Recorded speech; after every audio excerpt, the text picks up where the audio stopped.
Hola, es un gusto compartir contigo este mundo mundanal. Mi nombre es Axel Elías, co-creador de este proyecto audiovisual independiente que explora los vínculos entre investigación, creación artística y vida cotidiana. En el episodio de hoy platicamos con la doctora Dolores Gabriela Armendáriz Romero sobre mujeres y moda en la historia. A partir de lo sucedido a finales del siglo XIX en México, abordamos temas como la concepción de la feminidad, corporalidades y la estética. Escucharán referencias desde Gilles Lipovetsky hasta El Diablo Viste a la Moda. Esperamos que disfruten de esta entrega. Les agradeceremos que escriban en los comentarios, pues ayuda mucho a que crezca el canal.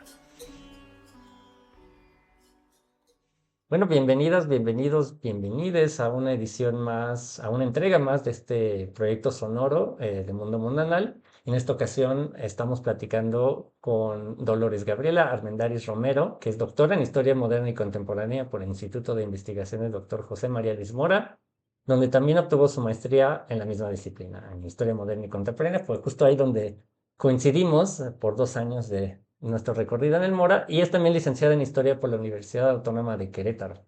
Sus investigaciones se centran en el estudio de las mujeres, la indumentaria, la moda y la vida cultural durante el Porfiriato. Ha escrito, bueno, tiene publicaciones en el tema como La concepción de la moda en el México decimonónico, en la revista de Estudios de Arte de la Universidad Iberoamericana, Historiografía e Historia de la Mujer durante el Porfiriato, incluida en el libro Historiografía del Porfiriato, diversas interpretaciones en torno a un polémico asunto. Actualmente es miembro permanente del Seminario de Estudios sobre Indumentaria y Modas en México, en el Instituto de Investigaciones Estéticas de la UNAM, y en los últimos años también ha desarrollado una línea bien interesante, no tan común entre la gente que hace el doctorado, pero bien importante en cuanto al impacto que tiene en el sector educativo, es participar en la casa editorial Castillo Macmillan, donde ha desarrollado materiales innovadores para la enseñanza de la historia a nivel básico y medio superior, proponiendo nuevas formas de estudiar la historia en el área de ciencias sociales. Entonces, bienvenida. Gracias también por tu tiempo y la participación. Y quizá como punto de entrada sería como que comentaras un poco cómo llegas a estudiar la moda desde la perspectiva histórica, que si bien ha sido estudiada, no es un tema tan recurrente, ¿no? Entonces, ¿cómo es que llegas ahí? Si nos pudieras contar un poco de eso. Claro que sí. Pues primero, muchas gracias por la invitación, Axel. Es un gusto estar aquí contigo, que me brindaras esta oportunidad de que me escuchen, de platicar un poco sobre todas estas experiencias personales, académicas. Te lo agradezco muchísimo y un gusto de verdad por la invitación. Pues ahora que trazabas o platicabas un poco sobre mi andar académico, pues sí veo como ahí una línea, porque desde que estaba en la licenciatura me han importado mucho como los temas de mujeres, de género. Recuerdo que de mis primeras investigaciones fue como eh, algo que tenía que ver con las monjas de clausura y las que estaban rebelándose. Cuando llegué a la maestría en el Instituto Mora, después me fui con mujeres falsificadoras, eran mujeres clandestinas que falsificaban y circulaban monedas, ¿no? Y como que el interés de las mujeres siempre ha estado ahí.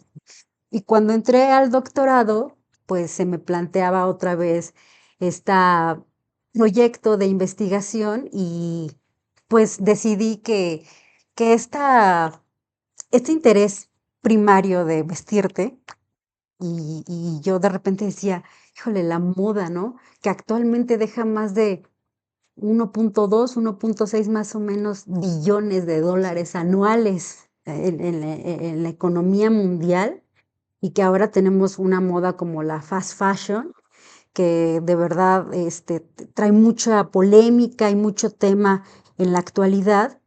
Pues quise ver cómo era esta moda en una etapa donde estábamos en pujanza económica, pero también había grandes contradicciones.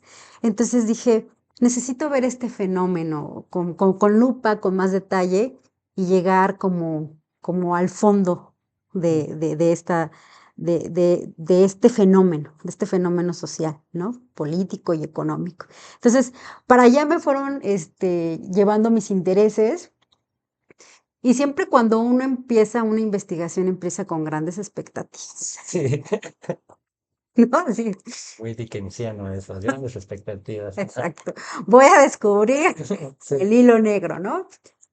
Y lo que sí descubrí que es algo importante que tú lo retomas es que en México, específicamente, había pocos estudios, a nivel doctorado, posgrado, en el ámbito de la moda, ¿no? O sea, estaba un poco desdeñado, Ujú.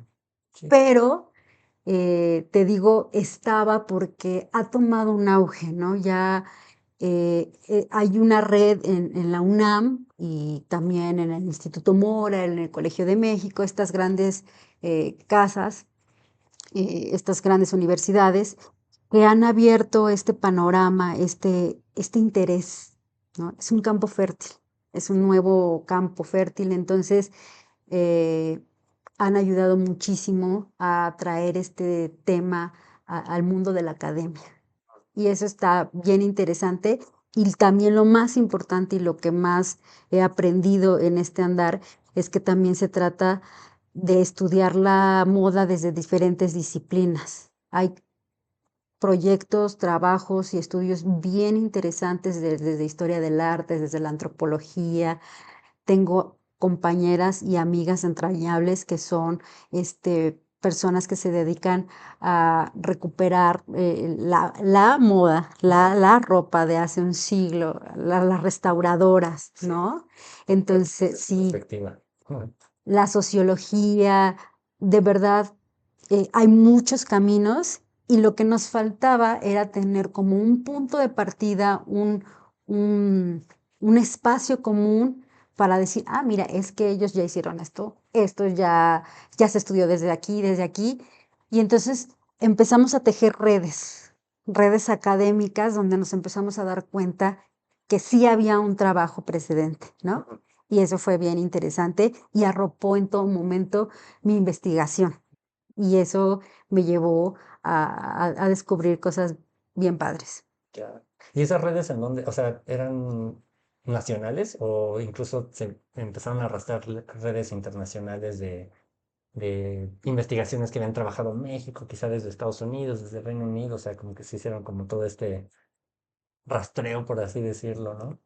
Lo primero fue como este rastreo nacional, Ujú. eso fue importante para nosotros, pero después nos dimos cuenta que, y aquí hago alusión, que como ya lo decías, estoy como miembro permanente en el instituto, nos arropa el Instituto de Investigaciones Estéticas de la UNAM, ahí está este seminario de indumentarias y modas en México, y ahí empezamos, este seminario ya tiene bastante tiempo, se fundó en el 2010. Sí. Entonces ya Ujú. ahí incipiente unas juntas cuando Ujú. uno empieza con los seminarios. eh, una de mis sinodales me invitó a ser parte de este seminario y entonces ahí empezamos a encontrar estos trabajos en otras disciplinas y conforme fue creciendo esta búsqueda, también nos dimos cuenta que en otras latitudes, había este fenómeno que ya se estaba estudiando, dígase Argentina, Brasil, Chile, Colombia, y que aparte había cosas bien interesantes, porque pues desde la época del virreinato, pues había comercio transatlántico y modas que exactamente, entonces que se venían dando desde, incluso desde pues Europa, París, Francia, la capital de la moda, y entonces puedes encontrar flujos de moda o parámetros de moda que adoptan varias capitales en América Latina, ¿no? Entonces fue bien interesante, hace poco en el 2021, me parece, en noviembre, el 29 al 30, y creo que se llevó a cabo el primer coloquio internacional de modas en Iberoamérica y participaron ponentes de Brasil, digo, perdón, de Chile, Colombia, Argentina, vimos a muchos colegas de España, ¿no? Creo que había uno de Suiza, me parece, o sea, y ponencias espectaculares que empiezan a ligar y a conectar los puntos. Sí. Eso fue bien interesante, ¿no? Entonces, eso ha arropado toda mi investigación. Sí, y eso posterior al doctorado. Bueno, durante y más Ah, allá, ¿no? O sea, tú específicamente te enfocas en la moda, pues en lo que podría decir como del porfiriato, ¿no? Esa última parte del siglo XIX. ¿Por qué el énfasis ahí? Y bueno, si pudieras platicar un poco de eso. ¿Y cómo lo has vinculado con tu interés justamente en la historia de las mujeres, ¿no? O sea, porque creo que ahí hay varios elementos, ¿no? Y cuáles han sido como para ti los más pues, enriquecedores o los más constructivos, o bueno, si no constructivos, los que más te han interesado, pues. sí. ¿Por qué el porfiriato? Bueno, creo que el siglo XIX en la moda es muy rico, no solamente en la Ciudad de México, sino todo lo que sucede también. Tenemos una gran influencia gala, los franceses están pegando con todo en la arquitectura, en los grandes, Bellas Artes, ¿no? ajá, exacto, Bellas Artes, en la parte de los grandes centros departamentales que empiezan a surgir aquí. Galerías Lafayette, ¿no? Que Exacto, las primeras tiendas departamentales. el Palacio de Hierro Ah, también, ¿no? mm, Entonces, y previo a estos grandes centros departamentales, la presencia gala desde la época del virreinato tuvo una influencia importante. Ya había aquí, lo podremos llamar como modistos, de grandes, no, no almacenes como tal, pero sí distribuidores de muchos enseres y de cosas de moda para las élites capitalinas. Entonces, ya desde ahí tenemos como este antecedente y en el porfiriato hay un boom, sí. ¿no? En el porfiriato, la idea de civilización, de progreso, de tener una nación moderna, empata perfectamente con los cánones de la moda de las grandes naciones, ¿no? Y también se empiezan a crear espacios donde la moda es fundamental. Dígase, por ejemplo, estos centros departamentales que estábamos mencionando, pero también los clubs, Mm, ¿no? El Jockey Club, este, el rito que se hacía para pasear en la Alameda, eh, empieza a tomar auge lo que ahora es Reforma, o la gran calle concurrida que hoy es Madero, o sea, en ese entonces Plateros, era wow, ¿no? Era así, todo un ritual donde las mujeres llevaban un traje de calle, donde iban a pavonearse y a sacar las mejores galas. Entonces, en realidad, como que hay un clic y la moda empieza a ser un boom, así en este sentido. Boom porque tenemos una adquisición importante, incluso en Francia empieza la alta costura con Charles Frederick Worth, que mm, pone su primera casa, o sea, a él le debemos este inicio de la alta costura. Y por el otro lado tenemos también el proceso de industrialización. Empieza a surgir nombres o compañías como Singer, ¿no? Que mm, van a promover la democratización de la moda, así lo llama Charles Lipovetsky, perdón, Gilles Lipovetsky, un gran estudioso de la moda. Entonces tenemos como dos fenómenos muy importantes que empiezan en Occidente y México está ahí a la par. Incluso muchas que han estudiado también este periodo, muchas personas dicen que Charles Frederick Ward tenía clientas mexicanas y el castillo de Chapultepec tiene ejemplares porque lo que órale, distinguía a Charles Frederick Ward es que fue uno de los primeros en firmar como su ropa, o sea, grababa, te ponía una etiqueta porque le preocupaban mucho las falsificaciones de sus mm, prendas, porque era sí. algo importante para él, era una obra de arte, entonces las firmaba. Mm, Entonces, hay ejemplares aquí, ¿no? Entonces, también eso te habla del poder adquisitivo de las élites capitalinas. O sea, Charles Frederick Ward diseñaba a los reyes, a las princesas de Europa, pero también tenía clientes mexicanos. mm.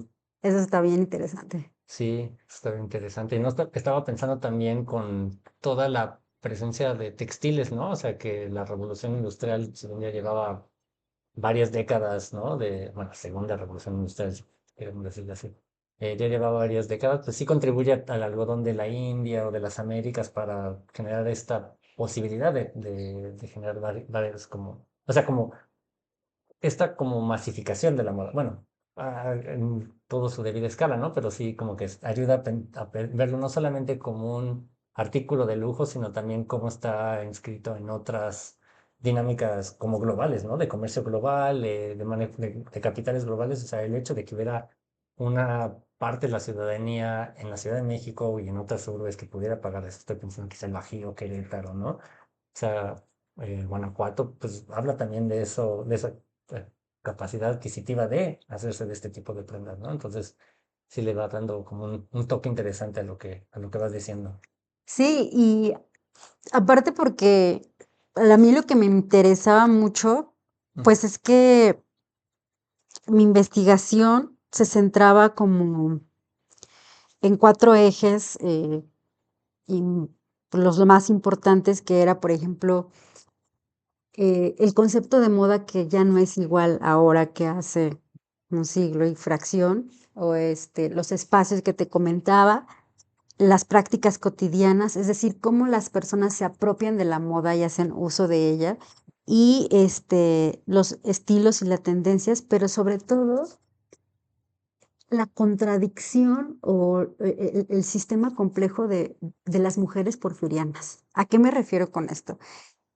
Teníamos una sociedad que dictaba con los valores de conducta cómo debía de ser el ser de la mujer, ¿no? El deber ser de la mujer, con códigos éticos muy estrictos. Así, o sea, el ángel del hogar, la mujer que tenía que comportarse de tal o cual forma, y aparte también se le exigía estar a la moda, hermosa, con ciertos estándares, y hay como una línea bien delgadita entre que si te ibas al exceso de la moda, podrías resultar frívola, podrías resultar una persona totalmente ganada o por la frivolidad y por los excesos, ¿no? Entonces hay una capita como bien delgada entre esta mujer que está saliendo a más espacios a trabajar, porque también hay las mujeres que trabajan en los grandes almacenes, las mujeres que salen a más espacios como el teatro, la ópera, etcétera,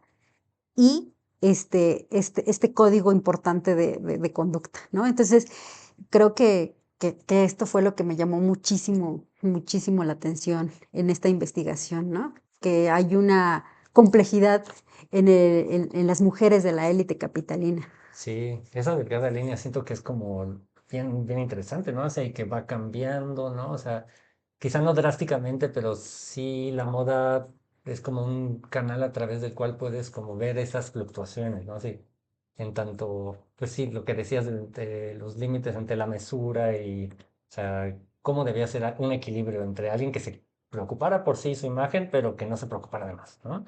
O qué tanto podía enseñar, o sea, estoy pensando también en asuntos de historia del cuerpo, por ejemplo, ¿no? O sea, qué se podía mostrar, qué no se podía mostrar, hasta qué punto se podía mostrar, en qué espacios sí, en qué espacios no. Entonces siento que eso le da un montón de riqueza al asunto de la moda, ¿no? O sea, no es lo mismo quizá, ¿no? Estoy hablando, especulando porque no es mi tema, pero lo que usas para ir al teatro que lo que usas para ir a la Alameda, ¿no? Entonces que también genera eh, estas zonas liminales bien interesantes, ¿no? Y que seguramente tuviste varios ejemplos a través de la prensa, a través de imágenes de esos límites así de qué está bien y qué está mal, ¿no? Sí, acabas de tocar un punto medular que es el cuerpo. Pues claro, son mujeres que usan la moda, que moldean los cuerpos, ¿no?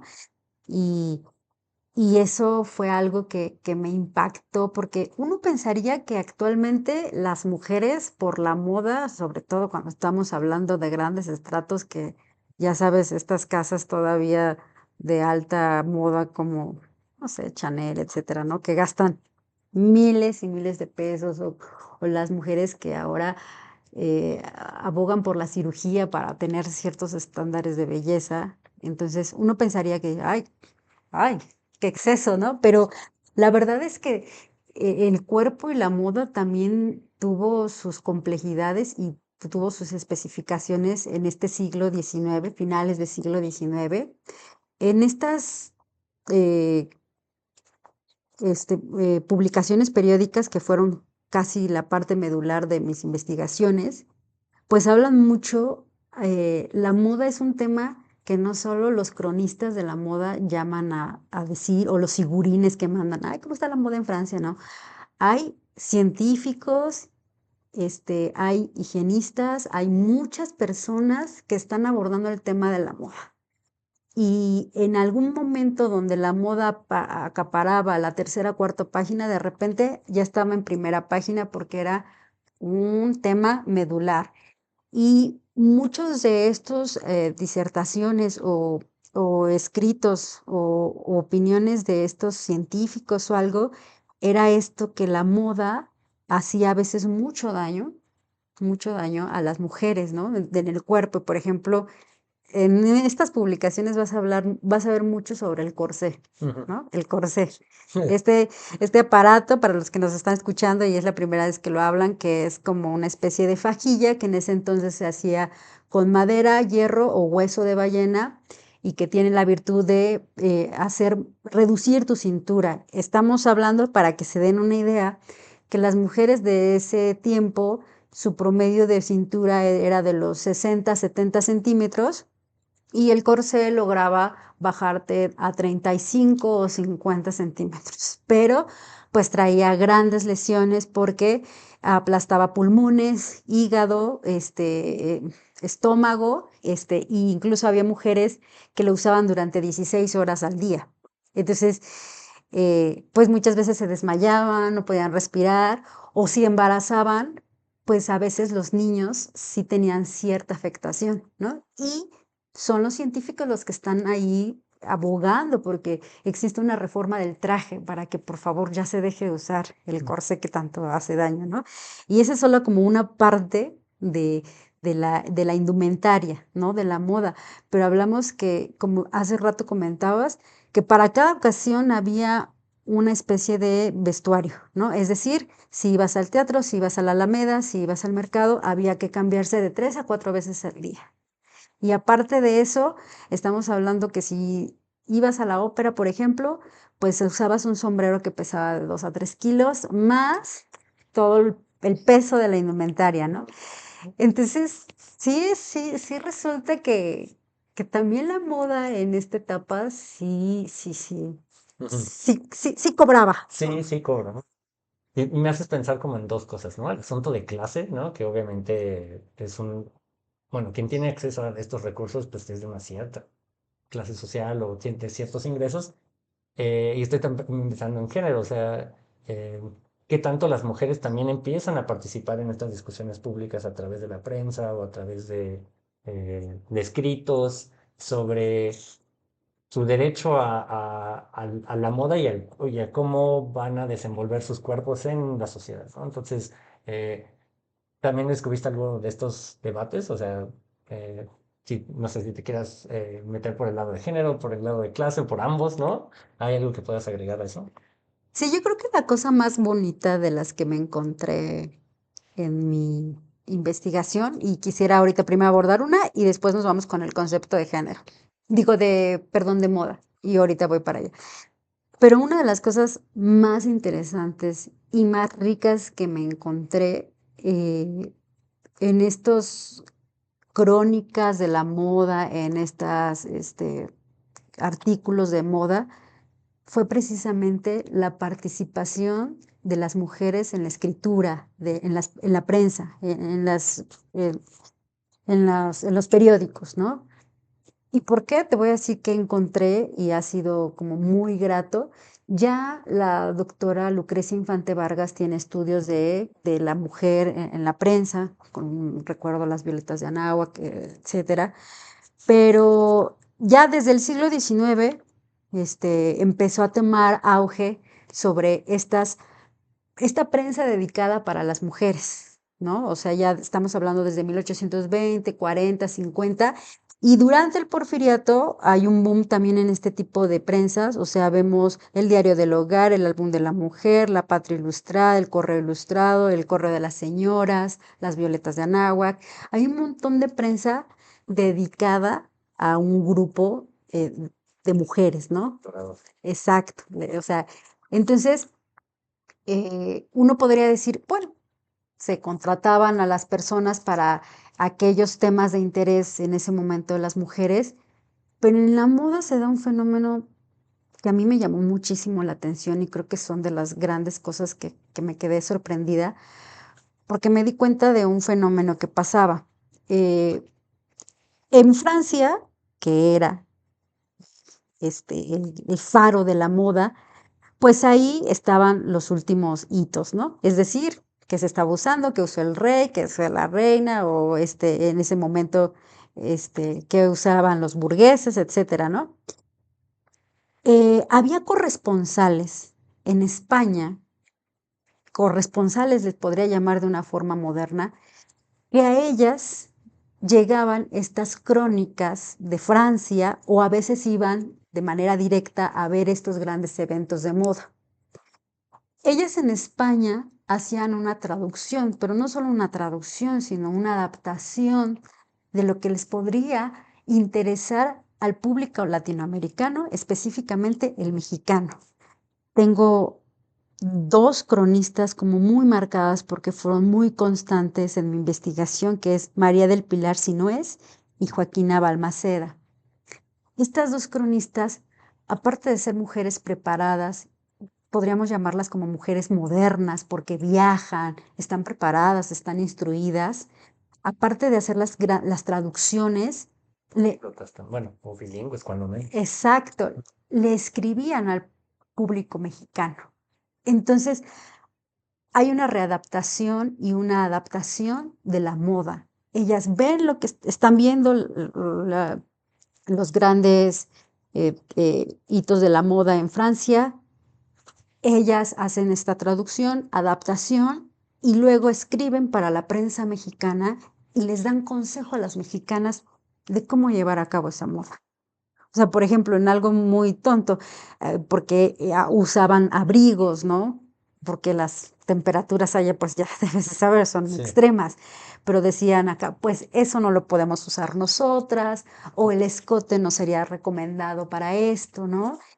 Y entonces te habla de escritoras, de mujeres bien interesantes que tienen esta apertura en los medios, en este momento en la prensa, pero ahí yo creo que hay un terreno ganado, desde el ámbito intelectual, desde el ámbito en que ellas se pudieron desenvolver, porque aparte también había opiniones, ellas podían ser libres en este sentido. Y fue bien bonito encontrar esto desde la moda, ¿no? Que podría resultar banal, de solo así, solo me está diciendo cómo se vistió tal persona y cuáles son las últimas tendencias, pero hay más allá de eso y me parece bien interesante. Sí, es como ver la parte política más allá de esta política partidista, sino ya, o sea, tener una participación en la esfera pública es un acto político y pues no es cosa menor el asunto de pedir como una participación política a través del cuerpo, ¿no? Y a través de cómo se muestra uno, o uno, ¿no? En este caso, una específicamente. Entonces, sí, sí das como, sí, sí es un tema bien importante, ¿no? O sea, que no es tan superficial, bueno, no es superficial más bien, punto, ¿no? Sino que es abiertamente político y obviamente que va a tener distintas repercusiones para sectores de mujeres, ¿no? Pero que sí va abriendo puertas, ¿no? Va abriendo como esta posibilidad de participar político, ¿no? Sí, que la verdad es que sí es algo que no lo buscaba específicamente, pero fue como bien padre, ¿no? Porque aparte me hizo tener estas conclusiones de que también la moda no se adapta tal cual como está en este momento en Francia, por ejemplo, hay una adaptación, hay una moda mexicana que tiene que ver con los valores, con los tipos de telas, con muchísimos otros elementos que influyen en tener una moda. Sí, hay una gran influencia francesa, pero hay una adaptación. Mm. Y eso está eso está como muy interesante. Entonces, y el otro punto que quería que escucharan un poco es el concepto de moda. Recuerdo mucho que mi asesora, Marister Pérez Salas, una gran doctora, me decía, Está muy bonita tu investigación, pero quiero que me digas qué entendía la gente por moda en el siglo XIX, ¿no? Que yo así de, ok, muy bien, vamos a averiguarlo, ¿no? Sí, sí, o sea, está bien interesante cómo resuelves esa pregunta, ¿no? O sea, porque, bueno, ahorita nos platicarás cómo Ajá. resolviste ese reto de la investigación, ¿no? Sí. Otra vez mis salvadoras fueron las fuentes, hemerográficas, porque también, o sea, el diccionario de esas épocas o algo así, también no me dejaba mucha alternativa. Y también mi gran sorpresa en la investigación fue que también había mucho tema de eso. Escritores, periodistas, muchas personas se dedicaron a describir qué se entendía o qué era la moda para ellos. Desde las personas que la alababan y la atacaban, hasta las personas que se ponían muy intelectuales y trataban de decir o conceptualizar la moda. Y la verdad es que me encontré mucho material y bien interesante sobre qué entendían por moda. De hecho, mi tesis, cuando quieran, está ahí en el Instituto Mora, ajá, Repositorio. así, Acá. pueden ir a consultarla, pero en mi primer capítulo me encontré una historia que es muy bonita, bueno, a mí me gustó mucho y por eso entro de lleno con esta. Está, me parece que es en El Mundo Ilustrado, sí, y es una historia de 1909, donde es un cuento que hace una autora. Te digo que las mujeres ahí estaban Ujú. muy, muy fuertes, muy Activas. activas. Ella dice que en el mundo había una reina que era la estética y ella gobernaba y ella era como la que daba sus designios y mandaba. Y de repente apareció una advenediza, alguien frívola, caprichosa y que empezó a retarla y le empezó a decir, ya pasó tu tiempo, ahora va mi tiempo, es mi tiempo de gobernar. Y la reina estética, esta soberana, decía, pues tú quién eres o por qué estás diciendo así. Y me dice, te voy a garantizar que las hijas de Eva se van a volver locas conmigo, me van a obedecer a mí y no habrá forma en que tú puedas regresar. Yo voy a ser la nueva soberana. Entonces, como la reina estética se enfadó muchísimo, ¿quién me habla con tanta insolencia y quién eres tú? Dice, soy la moda. Mm. Soy la moda y voy a gobernar de forma tiránica y es mi momento, ¿no? Y entonces la estética sí quedó relegada a unos pequeños talleres, a estos escritores que hacen poesía, a unas pequeñas obras estéticas de arquitectura y la reina imperó, ¿no? La moda imperó. Se me hace bien bonito este cuento, o sea, se me hace bien bonito este cuento porque creo que alude a este la moda centenaria que es el siglo XIX y un poquito antes, así lo llama Lipovetsky, que tiene un auge impresionante, no solo por la alta costura, sino por muchos otros elementos más, ¿no? Entonces, este, empiezo este capítulo con este cuento porque sirve para muchas disertaciones dentro de los propios escritores que dicen, bueno, ¿y qué es la moda? Y muchos escritores, empiezan a decir, le dan dos concepciones a la moda. Una, que es una diosa, es una figura femenina, pero es una diosa, porque es omnipresente y puede con todo, ¿no? Es una diosa que abarca todas las latitudes, y como todo mundo lo obedece. Y también en un sentido terrenal dicen que es una soberana, una reina que tiene su imperio y su sede en Francia, pero que abarca todo el mundo, ¿no? Pero esta soberana y esta diosa puede tener como la parte vengativa o fea, y una de esas es que si no sigues sus designios, te expones a la ridiculez y que si no sigues sus designios, también te cobra de manera muy alta, como no obedecerla, que podría ser el desprecio de la gente, o por ejemplo, también sabe que es importante que las mujeres sacrifiquen muchas cosas en pro de seguirla, ¿no? Entonces está bien interesante como Sí, esta parte de cómo personifican a la moda, sí, pero en todo momento lo hacen como si es voluntariosa, caprichosa, frívola. Entonces, me gusta mucho como esta representación de la moda en un personaje le da como estas valores de lo que la gente hace, ¿no? Entonces, eso me encontré. sí, la agencia, ¿no? Así como que se me hace bien interesante. O sea, me fui por otro lado, estaba pensando como una parte del club de la pelea, esta película donde dice, yo soy el Colón de quién sabe qué, pero nada que ver, ¿no? Pero, bueno, ya es comentario así, no asociado.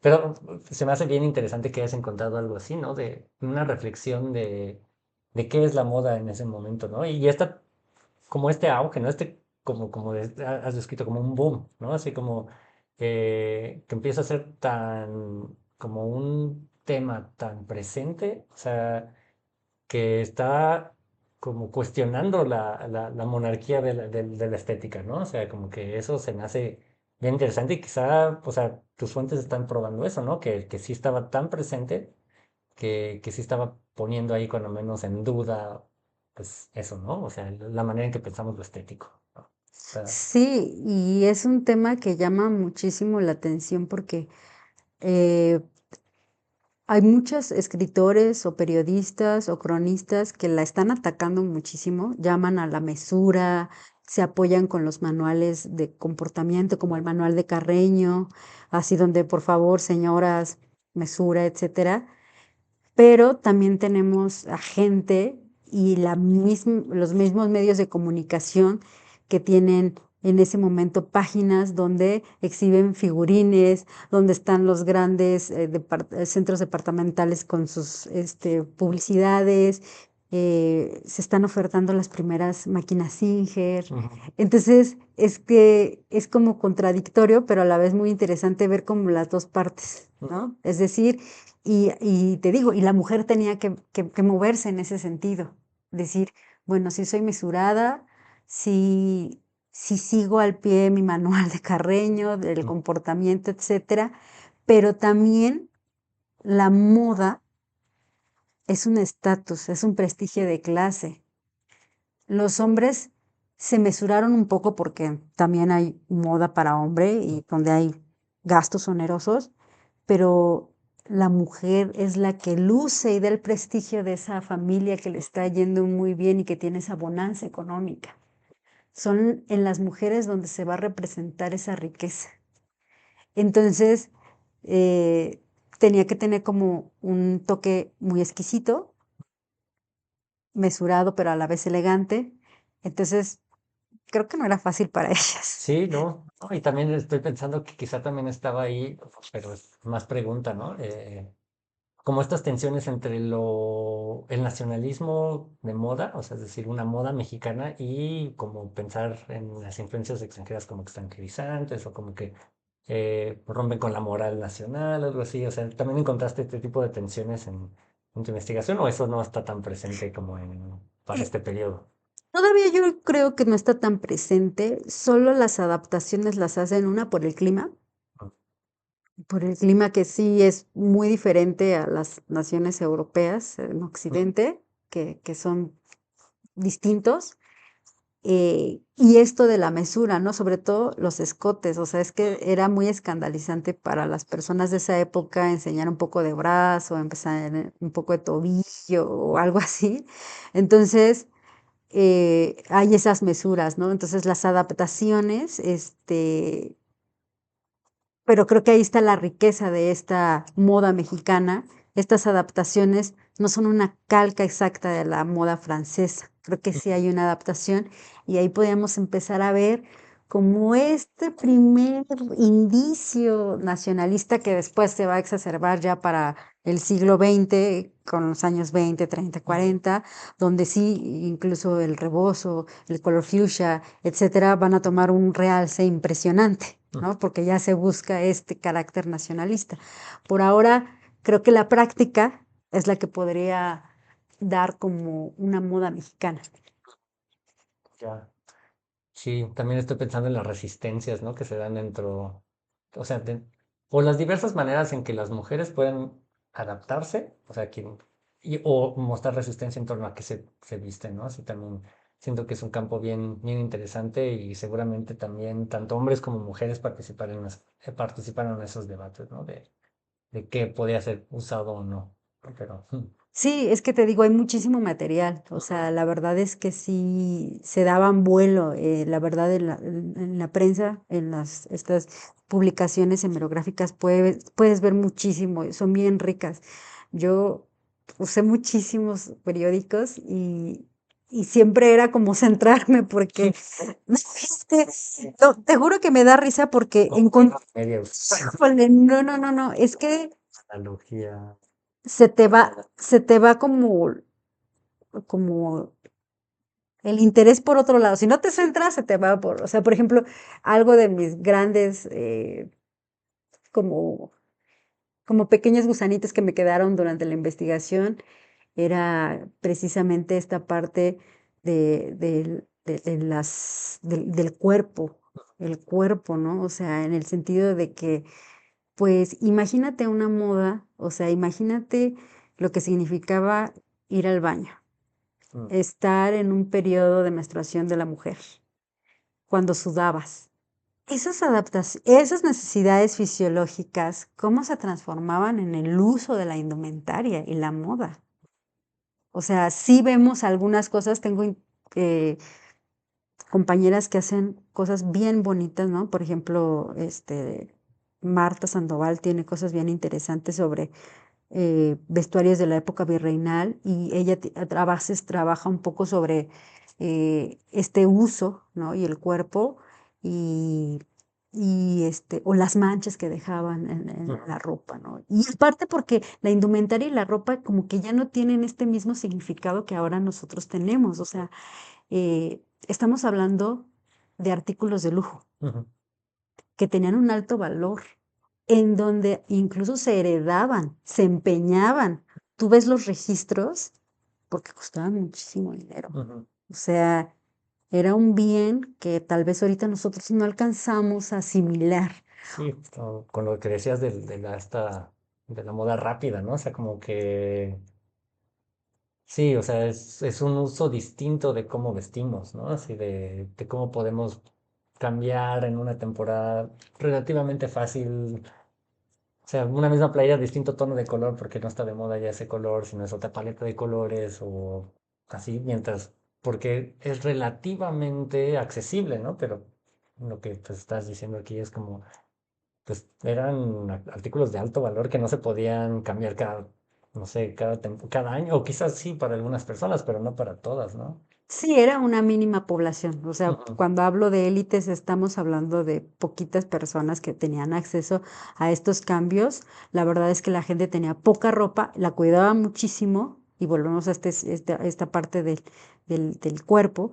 O sea, no era muy frecuente lavarlo también. Nosotros ahora ujú. tenemos como muy normalizado lavar ropa, ¿no? Pero en ese entonces no, o sea, usabas almohadillas para el sudor se quedara Mm, en esa parte de esas almohadillas de mm, algodón.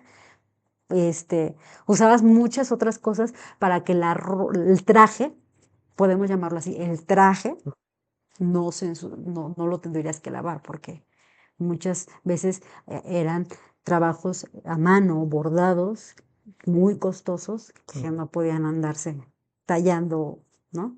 Sí, eso está bien interesante, no, no, es algo que no había pensado y que tiene toda razón, o sea, cómo te acercas a un cuidado cotidiano de una prenda, ¿no? Cuando tiene tantos elementos del corsé, no sé, si es como una falda con varilla o algo así como que, sí, no es que lo puedas meter a la lavadora, para empezar no existían las lavadoras, ¿no?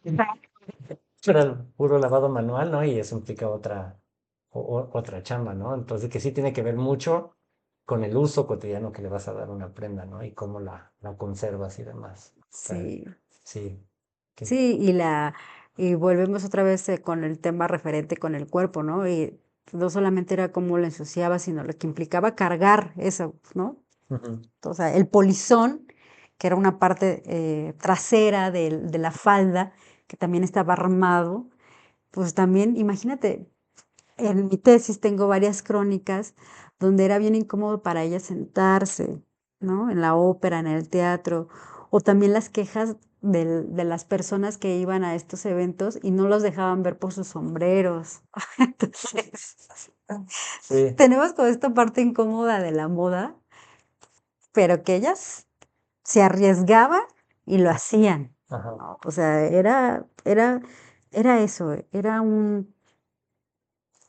una cuestión de estatus, ujú. era importante. Y también lidias con estos asuntos porque creo que sí crea muchas tensiones la moda entre como regular o desregular. O sea, en el sentido de regulas un cuerpo a través de la moda, pero también puede ser un vehículo a través del cual te desregulas. Es decir, rompes barreras, rompes expectativas. eh, También viste un poco de estas tensiones entre, pues sí, vamos a dejarlo con regulación y desregulación, o no te metiste tanto como por ahí. Sí, de hecho hay un capítulo completo que se llama Entre el deber ser y vestirse bien, ¿no? Mm, Porque de verdad es que sí era difícil para ellas, o sea, y más porque durante el porfiriato hay unas cosas que nosotros entendemos como siluetas, es decir, si la falda es más ampona, si la falda es más recta, pero con volumen atrás, exacto, ¿no? Y eso está regulando el ideal de cuerpo que se espera, ¿no? O sea, caderas más anchas, cintura más pequeña, etcétera. Entonces, por parte de la indumentaria y de este sistema de moda hay una regulación de cómo debe verse la belleza femenina, pero insisto, como son personas, son mujeres las que están usándolo, tienen límites. Mm, O sea, sí está muy bonita la moda y está padrísima, y qué bueno que en París se lleve así, pero aquí esto no podría aplicarse porque aquí hay un estricto manual y un hombre no puede verme los hombros descubiertos, ¿no?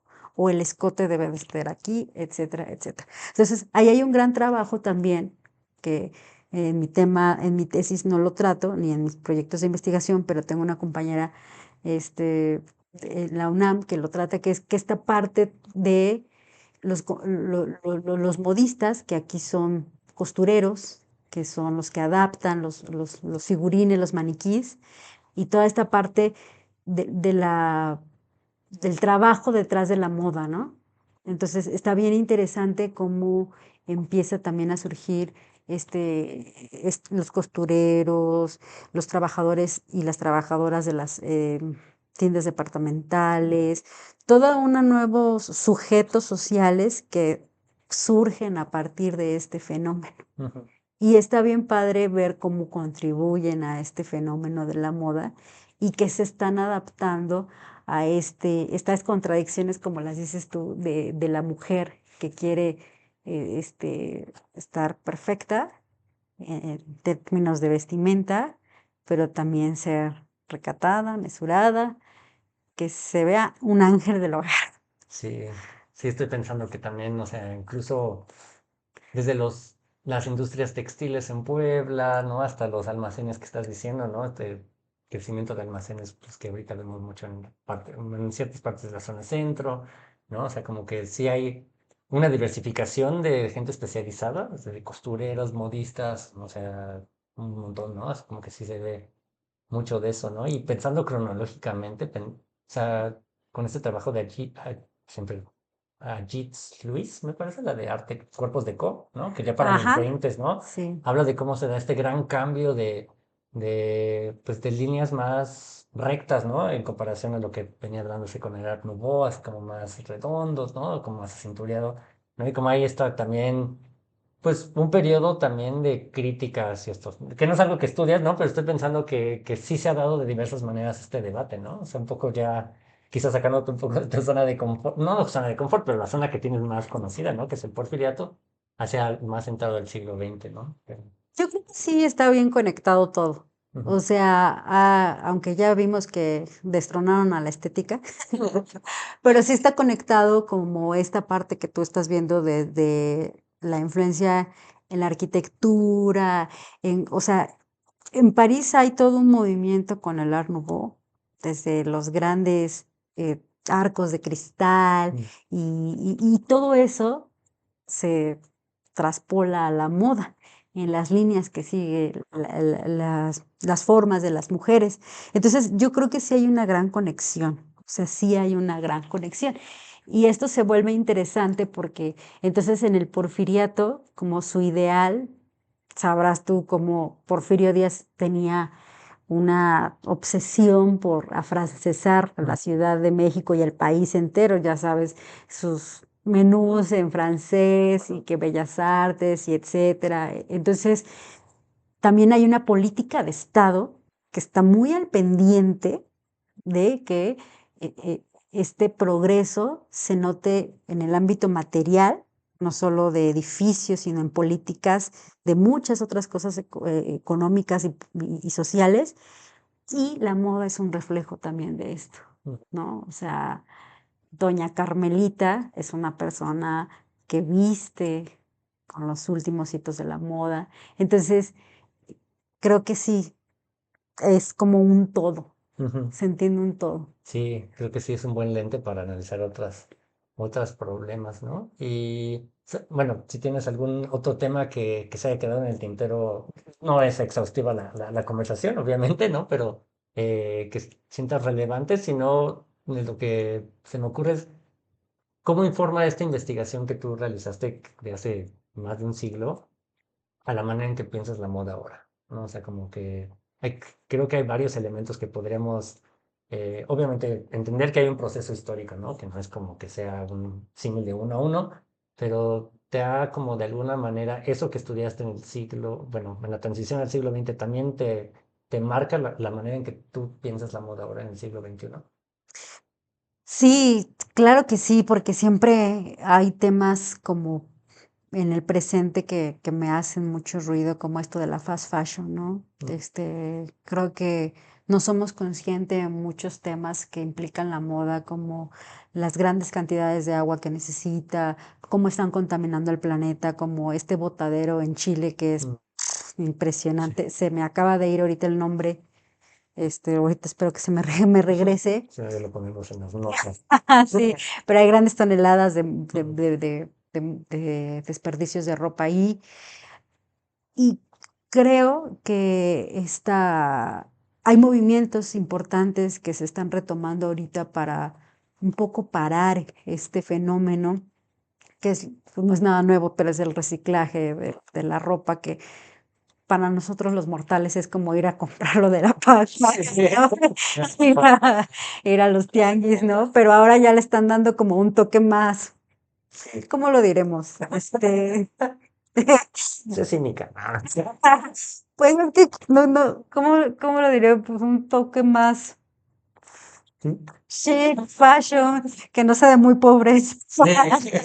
Y es así como que ahora arman estos bazares de trae tus ropas recicladas, etcétera. Combina como el upcycling, Exacto, exacto. Entonces, como como en el reciclaje, pero hacia arriba, ¿no? Como hacerlo más chévere, ¿no? ajá, hay aplicaciones que están trayendo también como la ropa que ya no pones, puedes adquirirla a muy bajo costo o en intercambios, ¿no? Mm. Entonces, eso me parece bien interesante para la gente joven que está haciendo algo por frenar esto, porque sinceramente el cambio climático y todo lo que estamos pasando ahora es algo que nos debe de preocupar, Mm. ¿no? Entonces, eh, y ha cambiado, no es que haya cambiado, sí ha cambiado mucho la percepción de la moda del a finales del siglo XIX ahorita, pero hay temas que estos que te comento que me interesan muchísimo y que, pues eso, que la moda sigue generando muchísimo, no solo muchísimas ganancias, sino sigue siendo grandes parámetros. O sea, nos da risa esta película de El diablo viste a la moda, pero ahí dicen una cosa bien padre. O sea, la alta costura, las grandes casas de moda dictan tendencias, colores y la moda va bajando. Va bajando, va bajando a las clases populares, a clases medias, etcétera, y va. Y igual así sube, ¿eh? O sea, no es algo Sí, solamente unidireccional. exacto, no. O sea, también, tú recordarás los pantalones de mezclilla que eran para obreros, luego las élites lo Sí, usaban, y así, o sea, la moda tiene estas variantes y estas grandes complejidades que, sí. que no son unilineales. Y esto está pues bien interesante, ¿no? Y me parece que sí sigue representando, es una cuestión también de estatus, ¿no? De estatus, o sea, no es gratuito que los grandes empresarios, como en este entonces Steve Jobs, ahora estos grandes, Jeff Bezos, ajá, bueno, vistan con ciertos parámetros de estilos de moda, que no podríamos decirlo así, porque ya ves que ellos pues no usan trajes, son muy sencillos, pero también están diciendo algo. Y es que es esto, la forma de vestir siempre dice algo de ti. ujú, Entonces, por eso siguen existiendo las marcas de lujo, ujú, ¿no? O sea, las grandes marcas que solo son accesibles para ciertos sectores. Y esto quiere decir que seguimos en esta tendencia que estas personas que tienen este poder adquisitivo pueden adquirir cierto o cual artículo, solamente ellas. ujú, Y es importante por eso mostrar el logo, mostrar los colores. Ciertas marcas están como muy enfocadas en esa, ¿no? ujú. Muy enfocadas en eso. Entonces, en ese sentido, sí creo que sigue perpetuando esta distinción de clases, pero va más allá. O sea, si yo te dijera, solamente es importante eso de la moda, no. Mm, Hay muchas otras cosas, hay expresiones culturales, hay ejemplos de personas que adaptan, readaptan la moda en una forma muy, muy peculiar. Entonces, es un sistema como muy complejo y sí tenemos todavía como esta herencia, pero yo me quedaría con esto, una herencia todavía de clases. O sea, sí hay una forma de, yo puedo tener esto porque cierto. tengo, exacto, distinción, porque tengo el poder adquisitivo. Entonces, eso todavía sigue permaneciendo, me parece, pero sí creo que debemos también frenar porque esta industrialización, esta forma de hacer moda se ha salido de control. El valor de la ropa ya no es lo mismo y sí debemos de pensar a futuro, ¿no? Sí, sí, en alguna ocasión platicando en una clase, ¿no? Con participantes del curso decíamos cómo eh, pues las generaciones más jóvenes, como sí tienen más en la plática cotidiana el asunto de impacto ambiental y demás, pero curiosamente ahora se consume más moda que hace que las generaciones pasadas, ¿no? Justamente por esa disponibilidad, ¿no? Entonces, lo cual deja bastantes preguntas, entonces, ¿cómo nos acercamos a la moda, ¿no? O sea, o sea, no solamente como un artículo de consumo, sí, un artículo de consumo, sino con todas las implicaciones políticas, ambientales, culturales que tiene, ¿no? Entonces, creo que justamente la investigación que tú haces es bueno, sacar a relucir esas preguntas, ¿no? Entonces, ¿qué estamos haciendo al consumir? ¿Qué estamos haciendo al portar, al vestir, ¿no? Entonces siento que es bien relevante eso. Sí, y aparte porque pues es un fenómeno que creo que no se, se tapa largo, Mm, tiene, esto va a seguir hasta que tenga que seguir, o sea, no hay sí, forma de terminar con esto, aunque fíjate que me hiciste acordarme de un debate que lo pongo en las primeras páginas de mi investigación, porque fíjate que hay investigadores que dicen que la moda ha existido porque es algo inherente siempre de los humanos, o sea, hay como dos posturas que incluso en las grandes civilizaciones como Egipto, Mesopotamia, hay como había moda. Ellos dicen, no, pues sí, pero eran tal vez con fluctuaciones o con cambios más lentos.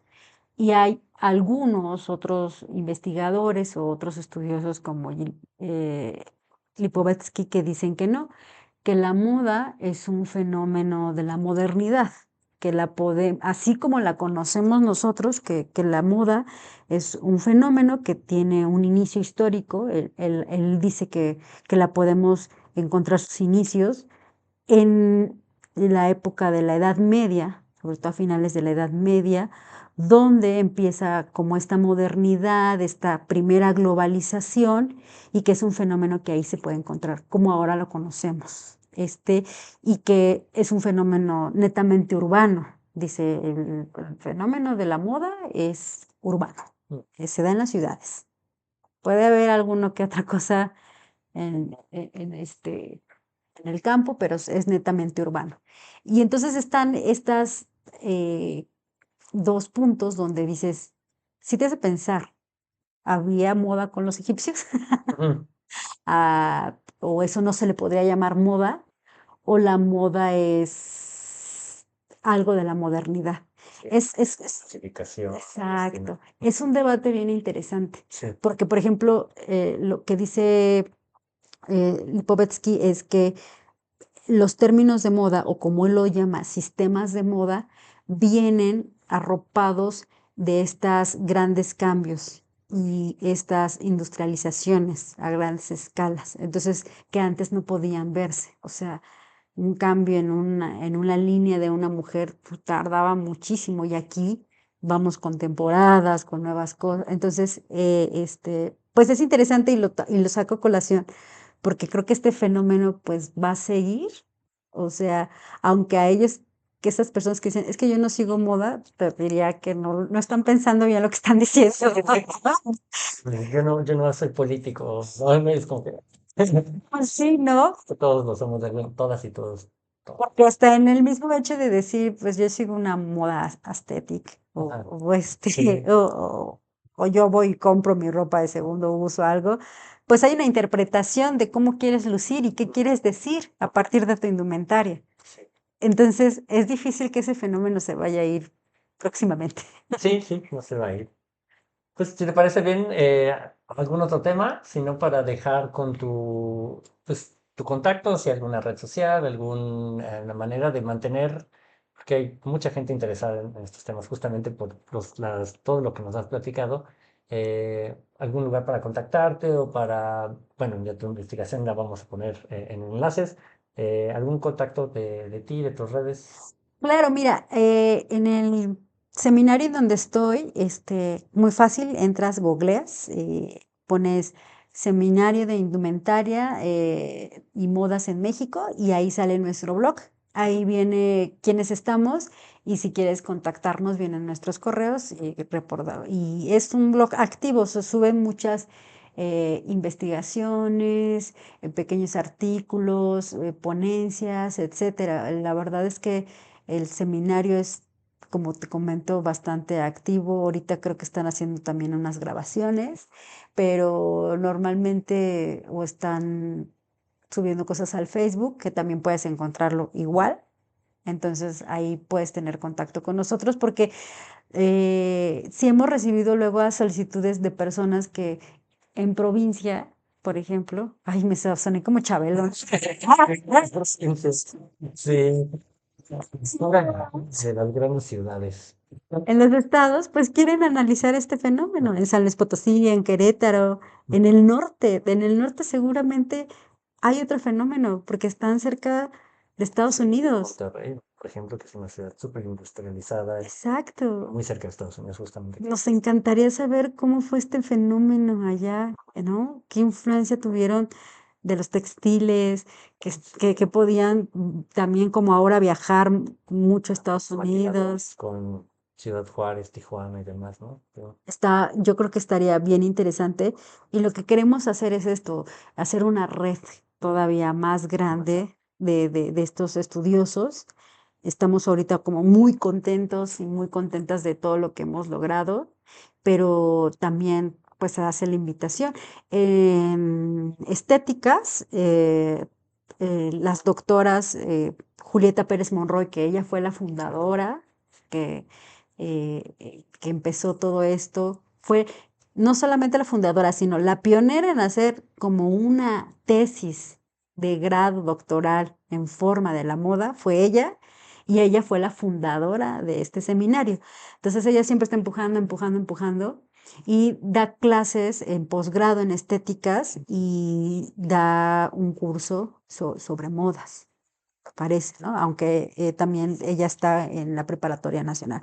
Pero en todo caso se pueden acercar a nosotras, escribirnos y nos encantaría leerlas, sus inquietudes, saber si están haciendo algo sobre la tesis, porque muchas de las personas que se han acercado son personas que están estudiando la licenciatura, la maestría y el doctorado, y normalmente las cobijamos en el sentido de, mira, lee este libro, te va a servir muchísimo, le puedes dar por acá, yo te puedo recomendar esto, porque de verdad es un mundo, pero yo de verdad decía, Dios mío, ¿por qué de verdad no puedo tener a otra carrera como la de restauradora? Porque yo me quedé en el plano de mi investigación muy teórico, ¿no? Pero hay chicas, hay una investigadora que ya falleció muy, muy joven, Ana Paola Ruiz, que su investigación tomó ejemplares del Museo Sumaya de la época del Porfiriato.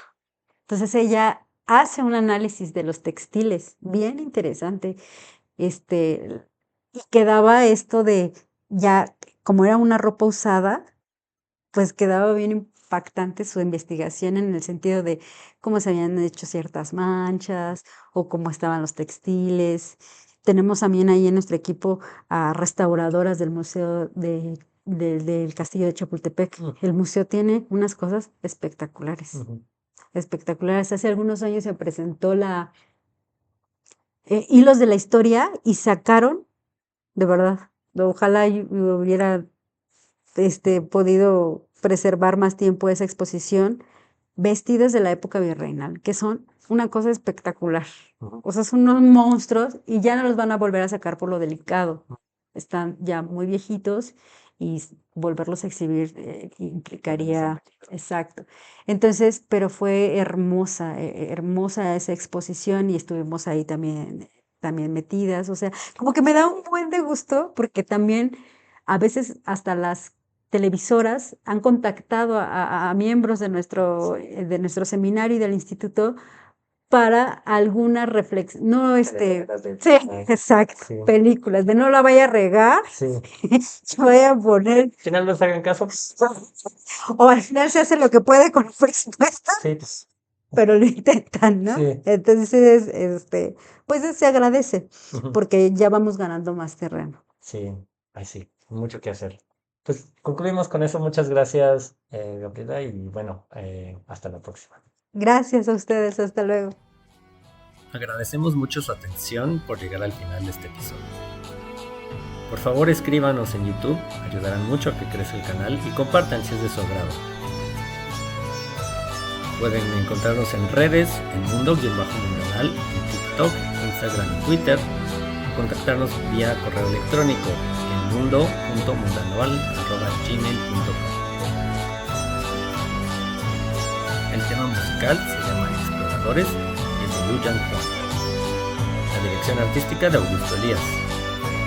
La edición y la coordinación del proyecto, mía, Axel Elías. Muchas gracias.